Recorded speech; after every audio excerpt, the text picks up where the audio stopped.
I first heard about Rantepao from a tour driver in Makassar. He said, "If you want a real horror story, just go to Toraja. There, the dead never really leave." I laughed at the time, but little did I know that sentence would ring in my head to this day. My trip to Rantepao was actually just a vacation. I wanted to see the stone graves that often appear in documentaries.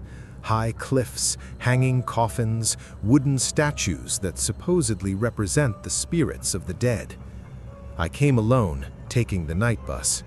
I arrived in the late afternoon, just before sunset. The village looked ordinary. A thin mist hung between the wooden houses, and the air was cold. People walked slowly and spoke softly, as if afraid of their own voices. The first night, around 2 o'clock, I woke up to the sound of footsteps on the porch. Slow, heavy, like an old person walking with a limp. Then I heard a woman's voice whispering from outside the window. "Rian, open the door," even though I had never told anyone in the village my name. I broke out in a cold sweat. I held my breath. I didn't move. The voice repeated itself, closer to my ear. And just as I was about to answer, the voice stopped. It was completely silent outside. The next morning, I asked Mr. Lemba. His face immediately turned pale. "Did you hear a woman's voice last night?" I nodded.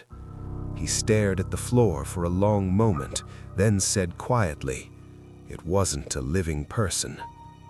He finally told me about the stone grave on the cliff behind the village. It's believed that ancestral spirits still reside with the family. According to their beliefs, the dead aren't truly gone until their bodies have completely decayed over time. That afternoon, I went there. The cliff towered, filled with graves. Coffins hung, some already decayed. Statues stood stiffly, their faces too lifelike. As I took photos, I felt like I was being watched. From one of the graves, I heard breathing, not wind, breathing. I ran down. When I turned around once more, one of the Tao statues changed direction. It faced directly at me. That night, the voices came again. Now it wasn't just one, there were many. They called my name in turn from outside the room, softly, in unison, like a chorus from another world. And the doorknob began to move on its own. I held the door with all my strength. My heart nearly burst. Suddenly, I heard Mr. Lemba's voice from outside, reciting something like a prayer in Torajan. The voices stopped immediately. The door swung open from his push. Mr. Lemba entered. His face was pale, sweat pouring down his face. "You have been marked," he said. Since that night, I often saw a shadow standing in the corner of the room. I heard whispers in my ear when I was alone. I dreamed of being buried alive in a rock hole. I realized something from the grave had come home with me. A few days later, I said goodbye. At the bus station, before boarding the bus, I glanced back at the village. In the distance, on the cliff of the stone grave, stood a Tao statue whose face was exactly mine. From that day on, every night at 2, I was awakened by the sound of footsteps at my own door. And to this day, I still haven't had the courage to open that door. I thought that once I left Rantepao, everything would be over. Turns out, it all started there. The first night at home, I woke up at exactly 2:07 a.m. It was always that time. It never missed. At first, it was just a nightmare. Stone graves, open coffins, stiff bodies sitting staring at me. But the nights that followed, I realized I wasn't dreaming. I heard footsteps at the door, the same footsteps as the first night in Rantepao, heavy, dragging, like legs that were no longer intact, and always the woman's voice. "Rian, come home." even though I was already home. I tried to ignore it. I put on my headphones. I slept with the lights on. It was no use. Every 2:07 a.m., the room's air would suddenly drop. The smell of wet earth appeared. And from the corner of the room, a tall shadow stood, slowly approaching the bed. One night, I dared to open my eyes. He was standing at the edge of the bed. His body was thin, his skin like dry earth. Long hair covered his face, and when his head lifted, it was my own face. I screamed. The bedroom lights went out. Then I passed out. The next morning, I found dirt footprints on the floor, heading to the bedroom door, then disappeared. I looked for Mr. Lemba by phone. The number he gave me was no longer active. I called the Rantepao village office. The person there said Mr. Lemba had died 2 years ago. I started to lose control. Every mirror reflected a shadow that moved slower than my body. Every photo of me on my phone slowly changed expression. And at 2:07, they weren't just standing anymore. They were sitting around my bed, silent, staring. One night I heard a clear whisper, "You are now our family." I remembered Mr. Lemba's story about spirits that hadn't left, about the dead who remained. I realized I had been accepted by the stone tomb. On the 7th day, I couldn't leave the house. The front door locked itself. The windows were covered with dirt from the outside. The walls of my room were fogged up, and then the words appeared, "Home." I stood trembling in the middle of my room, surrounded by shadows that were becoming clearer. They were smiling, the smiles of the dead, and among them was me, a paler version, drier, emptier. He stepped closer and whispered in my ear, "It's your turn to stay there now." The lights went out. Now, if you hear this story at 2:07 and feel like someone is standing behind you, maybe they are looking for a new home again. After that night, I don't remember how I got out of my room. All I remember is sitting on the living room floor as the sun rose, my body trembling, my throat dry, as if I had just returned from a very faraway place. I tried to leave the house. The front door was open. The morning air felt normal. The sound of motorbikes passing by, birds, neighbors sweeping the yard. But one thing remained constant. Wherever I was, 2:07 a.m. always came.